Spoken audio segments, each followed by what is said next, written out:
Magandang hapon sa ating mga kababayan at isang concerned citizen ang tumawag sa atin at humihingi ng tulong sa kadahilanan po ating mga kababayan ay may usapin po sila sa barangay at ang ginawa ng barangay ay nagpunta po doon sa area para ipakita at doon daanan ng nasa likod para binigyan ng 1 meter itong nagmagandang loob din na para daanan nila. Nagmamatigas pa ating mga kababayan. Alam niyo po ating mga kababayan, marami po tayong kasong hinawakan the right of way. Alam niyo po ang ginagawa po ng ating mga kababayan, sinasara nila. Hindi binibigyan ng daanan kahit nasa likod dahil dapat bago niyo bilhin yung lupa, inalam niyo sana kung saan yung inyong right of way o daanan.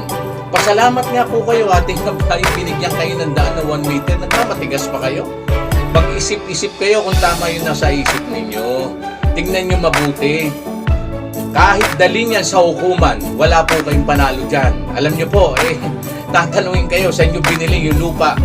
Marami na po tayong abogado na sa PAO na napagtanungan. Hindi ganun kadali yan. Pasalamat nga po kayo ay binigyan po kayo na 1 meter na daanan. Ilalapit po natin ito sa kinaukulan para agad itong maaksyonan.